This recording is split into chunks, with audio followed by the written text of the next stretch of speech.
শোনো ভাই, রান্নায় অত খুঁত ধরতে চাই না তো। আমি অত রান্নায় এক্সপার্ট না। বিয়ের আগে থেকে কি রান্না করতাম নাকি? তাহলে তো অনেক ভালো ভালো রান্না করতে পারতাম।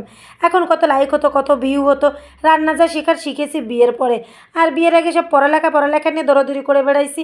কি করব, রান্নাবান্না কিছু শিখি নেই। সব দোষ মা আর বড় অপুর। এরা দুজনে আমাকে কখনো কিছু করতে দেয়নি। আর আমিও একটু কাজের চুরি ছিলাম। কাজ চুরি ছিলাম আর কি, কাজ করতে ইচ্ছা করতো না। যাই হোক, এখন মোটামুটি যাই হোক পারি। আজকে মিষ্টি সেন কুকিংয়ের ব্লগের পক্ষ থেকে আমি তোমাদের জন্য নিয়ে আসলাম আরও নতুন একটি ভিডিও। চলো তাহলে আজকে রেসিপিটা শুরু করে দেই। বেশি কথা না বাড়িয়ে আমি আবার একটু কথা বেশি বলি।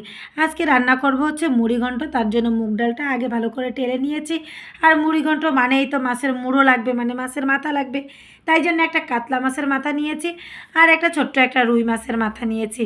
দুইটা মাথাকে সুন্দর করে, ভাই এর থেকে ছোট আমি আর কাটতে পারি না।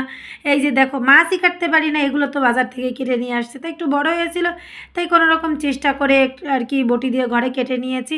ছোটো ছোটো করে সুন্দর করে কেটে তারপরে লবণ দিয়ে গরম পানিতে সুন্দর করে ধুয়ে আবার লবণ পানির ভিতরে কিছুক্ষণ ভিজিয়ে রেখেছি। তারপরে গরম পানি দিয়ে পরিষ্কার করে রান্না করব, যাতে কোনো মাছের কোনো কাঁচা গন্ধই না থাকে।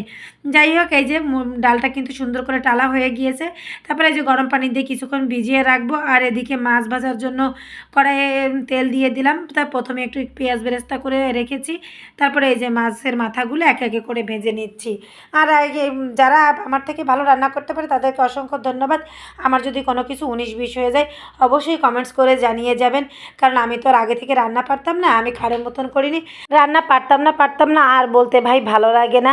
12 বছর ধরে রান্না করতেছি, মোটামুটি এখন যা পারি। সেদ্ধ হয়, লবণ মাঝে মধ্যে কম বেশি হয়, খাওয়া চলে, কোনো ওক্তে না খেয়ে থাকা লাগে না। যাই হোক, সমস্ত মাথার টুকরাগুলোকে এপিট ওপিট করে লাল করে ভেজে নিয়েছি।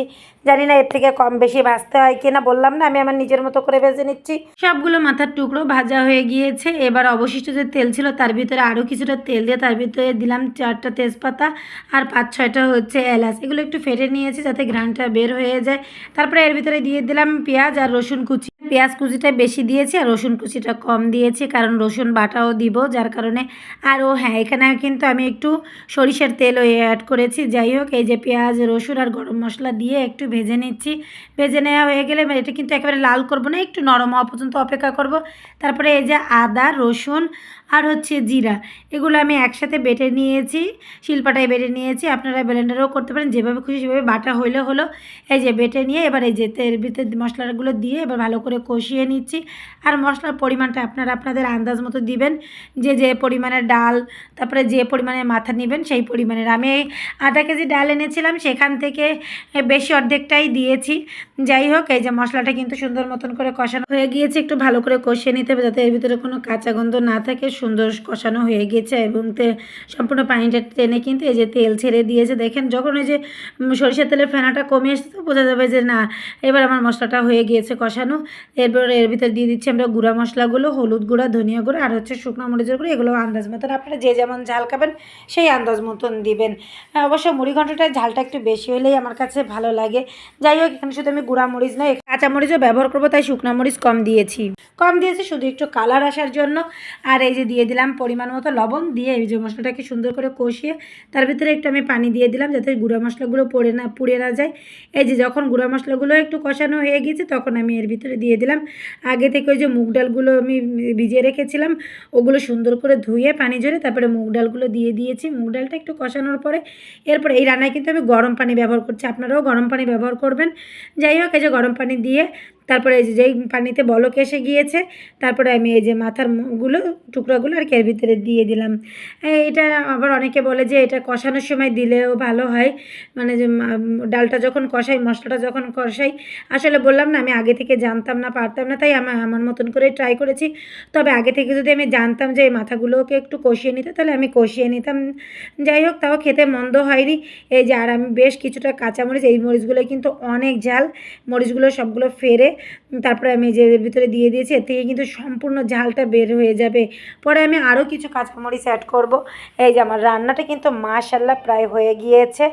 এই যে নামানোর বেশ কিছুক্ষণ আগে আমি হচ্ছে দিয়ে দিলাম এখানে ঘি প্রায় আমি 2 চা চামচ, প্রায় 2.5 চা চামচের মতন দিয়েছিলাম।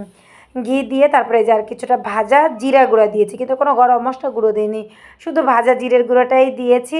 এবার আলতো করে একটু নেড়ে দেবো, কারণ যেহেতু রান্নাটা প্রায় হয়ে গিয়েছে, যদি জোরে একেবারে নাড়াচাড়া ঘোটাঘুটি করি তাহলে কিন্তু মাথাগুলো সব ভেঙে একদম কাঁটা টাটা ছাড়িয়ে যাবে। আমি একটু চাচ্ছি যে এগুলো আস্তে আস্তেও থাকুক, আবার সমস্ত মশলাপাতি এর ভিতরে অ্যাড হয়। এই যে রান্না কিন্তু আলহামদুলিল্লাহ কমপ্লিট। এবার পেঁয়াজ বেরেস্তা দিয়ে আলতো করে একটু নেড়ে দিয়ে 5 মিনিট ঢাকনা দিয়ে একদম লো আঁচে রেখে দিলেই আমাদের আজকের রান্নাটা কমপ্লিট। এত ধৈর্য ধরে যারা আমার আজকের সম্পূর্ণ ভিডিওটা দেখেছেন তাদের সবাইকে অসংখ্য ধন্যবাদ। আর আমার ভিডিওটা আপনাদের কাছে কেমন লাগলো অবশ্যই কিন্তু কমেন্টস করে জানিয়ে যাবেন। ভালোবেসে পাশে থাকার জন্য আবারও ধন্যবাদ।